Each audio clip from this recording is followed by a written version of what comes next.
The decision in Ferguson set off a firestorm, as you all know, of protests across the country, and it wasn't just relegated to Missouri.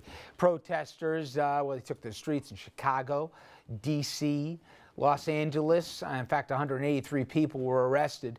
Largest protest, though, we saw last night in New York. Some 3,000 protesters marched for more than 7 hours on Tuesday night, and they didn't have a permit to march, but they were allowed.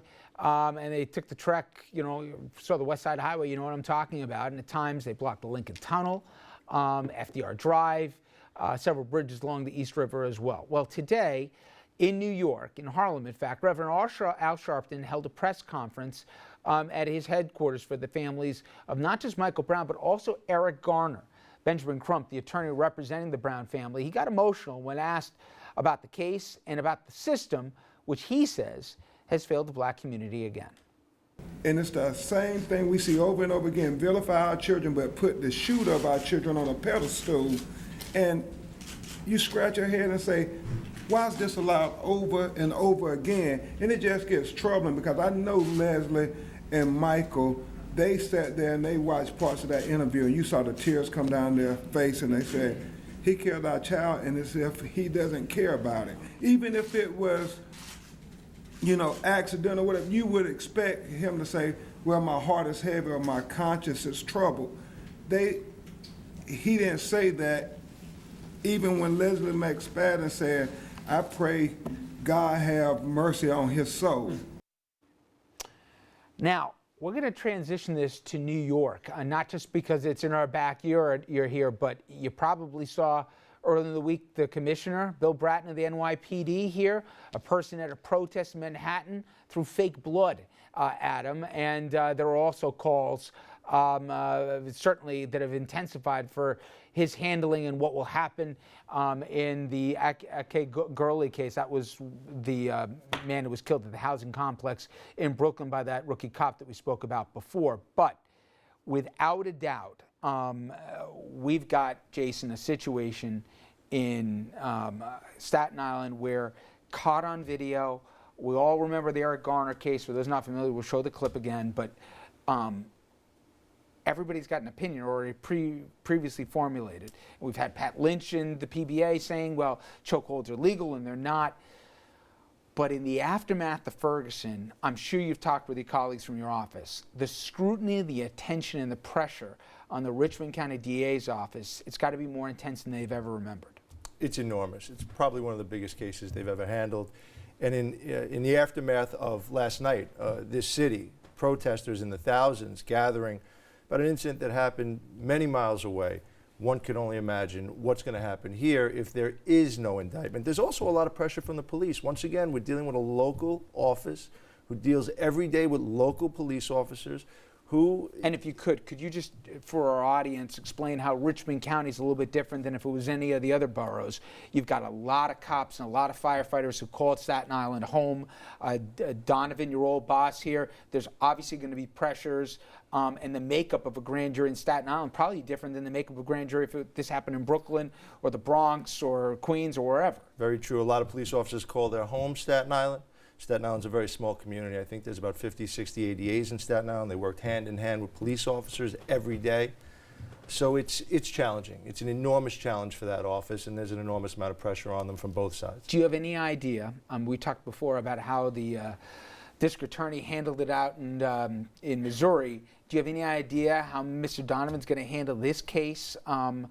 How we'll pursue an indictment? Will this be turned over to an independent prosecutor? How will the system work? And we're talking the break. People are like, when's this going to start already? They're impaneling a grand jury, I guess, right? My understanding is the grand jury has met for a number of months already and have heard from a number of witnesses, including Officer Pantaleo, who's testified, I believe, within the last 2 weeks.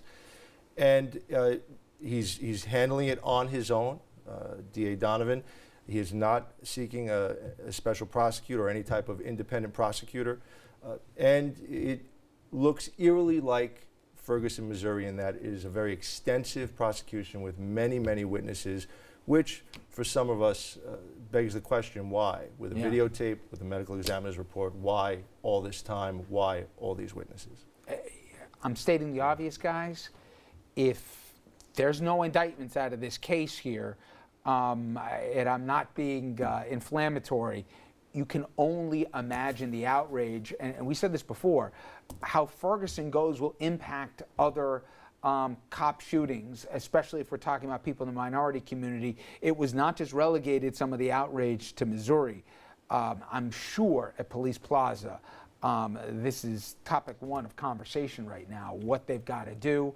I know there's better outreach right now in the minority communities from the NYPD versus maybe some of what we saw certainly in Ferguson before those shootings, but no amount of outreach is going to quell the anger if there's no indictments at the end of the day. That's right, and I don't think it's going to matter what you do or how you prepare when you've got New York City as lit up as it is, as Jason said, for a matter so far away, and you've got Al Sharpton, you know. And you got the video, everybody saw That's this. right, that's right. You know, I do have a question. Has anybody heard whether or not the family and Families Council has requested a special prosecutor in Staten Island? I mean, they made it very clear that they wanted one in Ferguson, but I've not read that they've sought one in Staten Island, which I find a little bit interesting. Yeah, I haven't heard that either. But I think, just looking at in Ferguson, we had Michael Brown versus Officer Wilson. Michael Brown, in the sense of what the forensic evidence was. Obviously, he couldn't tell us his story. We didn't have videotape. In Eric Garner, we have videotape. We also have a coroner's report, unlike in Ferguson, which said that these shots were fired at close range initially. So that defies the argument that he was there with his hands up. Michael Brown was there with his hands up. We have a coroner report in New York that says that Eric Garner, that action was a homicide. So just looking at the evidence alone. And you have more than just the video, we have the audio. And for all of us who said, two things. It was loose cigarettes, and he said as clear as a bell, I can't breathe here. And then how it handled from that front. Again, you guys have prosecuted cases before. You've been in the courtrooms more than myself and the audience have. I'm certainly not law enforcement, but it just begs the question. Mr. Garner deserved better that day on the streets of Staten Island than he got. And yeah, listen. Let's just hope justice is. Yeah. You know, putting aside the facts of that case, we're all talking about this having a big implication. Ferguson having a big impact on what's happening in the Staten Island case. People have to realize that's a very dangerous thing you're talking about. A prosecutor is supposed to be neutral. He's supposed to analyze the case, independent of what happens anywhere. You're 100% right, but let me ask you. You've been in offices when the doors are closed and you're sitting with your boss. The real world is one implicates two, doesn't it? I mean, they're not living in a vacuum. They know what happened somewhere else. Listen, if anybody ever said that we're not going to do something or we're going to do something because something that happened 1,000 miles away, there would be a big fight in that office. Yeah. Because a real prosecutor would say, we're going to do the right thing regardless of what happens. Agreed. I think the other thing. If I could, I just want to bring in the callers because they've been waiting so patiently on the line.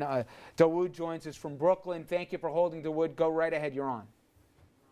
Yes, thank you very much. Interesting discussion. I just wanted to say, in terms of my opinion, I think the Ferguson decision, of course, is unequivocally disappointing.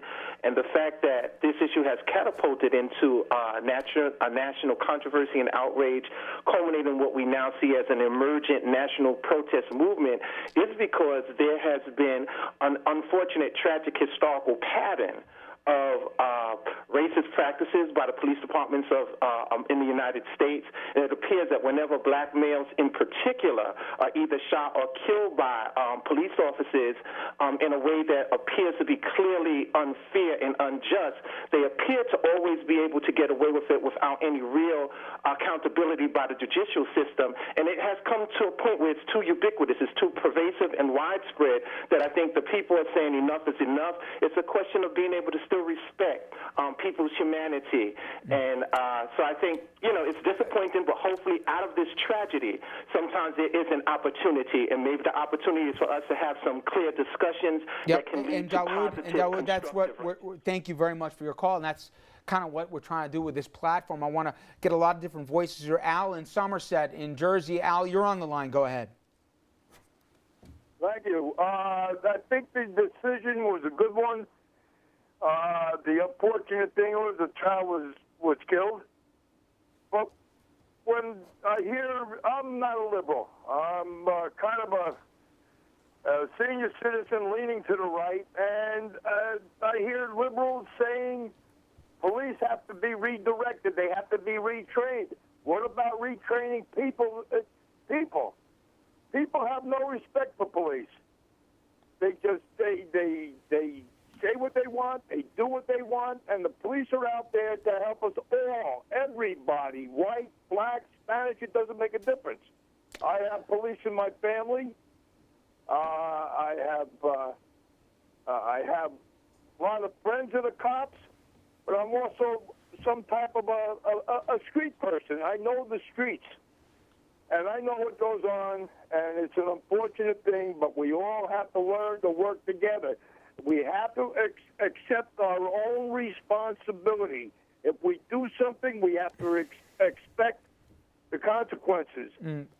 Al, I guess I hear your point, and thank you very much for your call, by the way. And I know a lot of people feel the same way you do. But then there's other cases where there isn't really so much of a debate as to the facts. If you get shot in a stairwell for leaving basically your apartment, and it's not that you disobeyed an order, do you still say that the benefit of the doubt has to still go in effect to the officer? You saw the situation play out in Staten Island.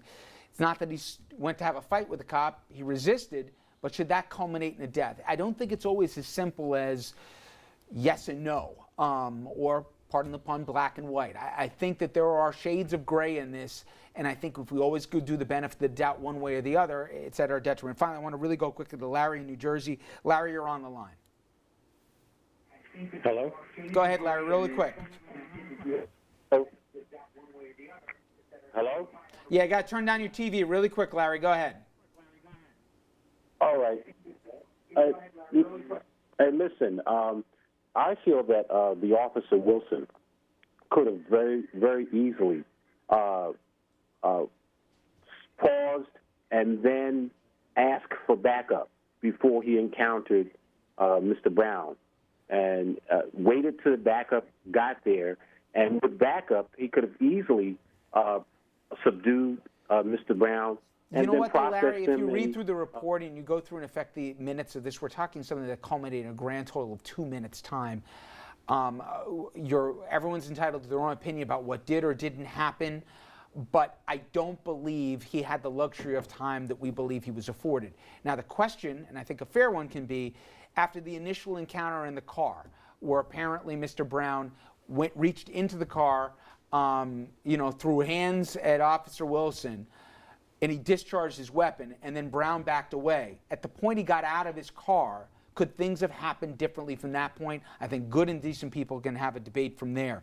The question, though, is there was not the ample amount of time. He didn't come on the scene to arrest Mr. Brown. He was leaving a scene, encountered Brown, made the connection that somebody had knocked over a store here for the cigars or whatever, and it unfolded in real time. After the shot was fired, he did call for backup. The question is, from the moment he got out of the car, could things have happened differently? And you're entitled, as everyone else is, to their own opinion on that one. All right, we're going to jump to a quick break. When we come back, more of our conversation here at the table. Please stay with us.